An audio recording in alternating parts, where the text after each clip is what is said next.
15 மாசத்துல திருமணம் அமைச்சு தரேன். சத்தியம் அமைச்சு கொடுத்தா சைவ சாப்பாடு போடுறியா? 15 மாசையா பொண்ணை பாரு, அதுக்கு முன்னாடியே கூட அமைச்சு தருவாரு. பூவோடு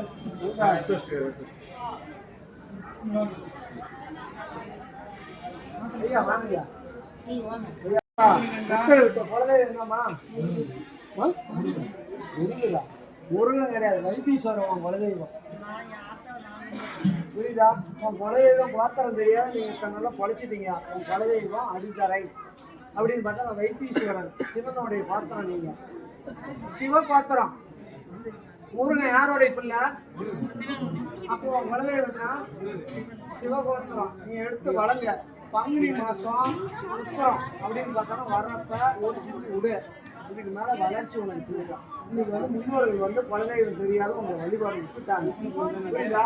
அதனால நீங்க காளியை கும்பிடுறீங்க, மாரியை கும்பிடுறீங்க, பல சாமி கும்பிடுறீங்க. உன்னோட தெய்வம் இஷ்ட தெய்வம் உன் குலதெய்வம் சிவன். புரியுதா? சிவனை வழிபாடு பண்ணு. கருப்புசாமி உத்தரவிட்டு உனக்கு திருமணம் அமைச்சு 70 ரூபாய் உன் குலதெய்வம் தான் வைத்தீஸ்வரன். எங்க? சிதம்பரத்துக்கு மேல. சிதம்பரம் புரியுதா? இதுக்கு மேல தும்பல் வராது. நீ உத்தரவு கொடுக்குற வளம் அப்படின்னா சூப்பர். நீ எங்க போனாலும் நினைச்சு நடக்கும். கருப்பசாமி உத்தரவிட்டு அந்த குழந்தைக்கு எந்த ஒரு தங்கும் தலையும் இல்லாத கருப்பசாமி குழந்தையும் இல்லாத வழிபாடு பட்டுட்டு இருந்தாங்க. கருப்பு உன் கோயிலுக்கு வந்தவொடனே உத்தரவு நீ வழி ஒத்துட்ட. கருப்பசாமி எந்த கஷ்டம் நஷ்டம் பல பேர் போட்டி போறாம இன்னைக்கு தொழிலும் கெட்டு போச்சு. கருப்பை நீ தான் கூட இருந்து வழி ஒத்துன குழந்தை காட்டணும். ஐயா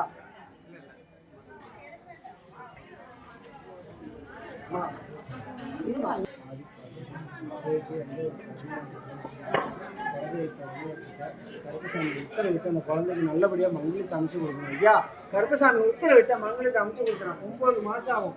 திருமண தடை இல்லாத இன்னைக்கு எல்லாம் நீ போய் அந்த 35 வயசா இருந்தாலும் சரி பொண்ணு பார்க்க போனீங்கன்னா அந்த வீட்டுல பொண்ணு கல்யாணம் ஆயிடும். நீ காலை வைக்கிற வீட்டுல. ஆனா கருப்பசாமி உத்தரவிட்டு 9 மாசத்துல திருமணம் அமைச்சு தந்துருவாரு. அபிஷேகம் ஒன்று பண்ணிப்பீங்க. அபிஷேகத்துக்கு பண்ணி சத்தியம் 9 மாசத்துக்கு திருமணம் அமைச்சு கொடுத்தா என்ன பண்ணுங்க?